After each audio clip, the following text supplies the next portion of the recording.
नमस्कार दोस्तों, अगर मैं आपसे पूछूं कि प्यार की निशानी या किसी के प्यार की ऐतिहासिक कहानी को बयां करने वाली इमारत कौन सी है, तो आपका जवाब क्या होगा? चलिए दोस्तों, इस सवाल को और आसान बनाते हैं। अगर फिर मैं आपसे कहूं कि ये इमारत दुनिया के 7 अजूबों में से एक है, तो आप कहेंगे कि ये तो आप आगरा के ताजमहल की बात कर रहे हो। जी हाँ दोस्तों, हम बात कर रहे हैं दुनिया के अनोखे 7 अजूबों में से एक हमारे देश में स्थित ताजमहल की, जिसकी खूबसूरती से फिदा होकर ना सिर्फ भारत से बल्कि पूरी दुनिया से हर साल लाखों लोग इसका दीदार करने चले आते हैं। लेकिन दोस्तों, क्या आपको पता है कि ताजमहल की मजबूती का राज क्या है? ताजमहल को यमुना नदी के किनारे ही क्यों बनाया गया? और दोस्तों, सवाल तो ये भी उठता है कि क्या हो अगर आगरा में जोरदार भूकंप आ जाए? और क्या आपको पता है कि ताजमहल को बनवाने वाले मुगल बादशाह शाहजहां चाहते थे कि ताजमहल आगरा में नहीं बल्कि मध्य प्रदेश में बने, लेकिन फिर ऐसा क्या हुआ कि मुगल बादशाह शाहजहां को भी पीछे हटकर ताजमहल को आगरा में यमुना नदी के किनारे ही बसाना पड़ा। दोस्तों, इस वीडियो में हम जानेंगे इन्हीं सब रहस्यमयी सवालों के उत्तर, तो बने रहे हमारे साथ। सबसे पहले जानते हैं ताजमहल के इतिहास के बारे में। ताजमहल को 5वें मुगल बादशाह शाहजहां ने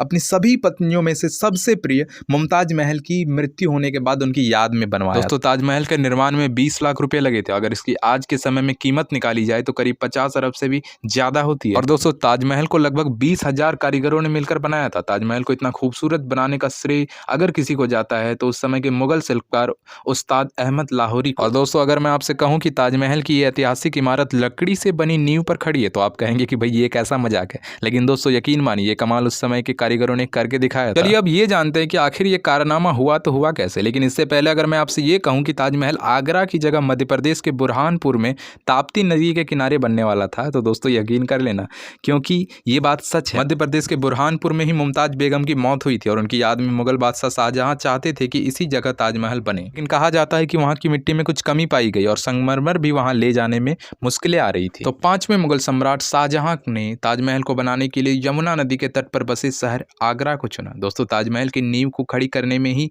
2 विशेष प्रकार की लकड़ियों का इस्तेमाल किया गया था, जिनमें आबनूस और महगुनी की लकड़ियां शामिल है। दोस्तों, इन लकड़ियों का इस्तेमाल ताजमहल के नीचे बनाए गए 50 कुओं में किया गया था। जी हाँ दोस्तों, आपने सही सुना, क्योंकि जानकार बताते हैं कि ताजमहल इतना मजबूत है क्योंकि इसके नीचे 50 कुएं हैं और इन्हीं 50 कुओं में आबनूस और महगुनी की लकड़ियों से ताजमहल को सपोर्ट दिया गया है। दोस्तों, अगर आपके मन में ये सवाल आ रहा है कि ताजमहल तो यमुना नदी के किनारे बसा है और इसकी नींव भी लकड़ी पर बनी है, तो नदी के पास पानी की वजह से उसकी नींव खराब क्यों नहीं होती? लेकिन दोस्तों, यमुना नदी के किनारे ही ताजमहल का बनाया जाना इसी नमी के कारण का संभव हो पाया है। जी हाँ दोस्तों, क्योंकि इसके पीछे भी एक खास बात है।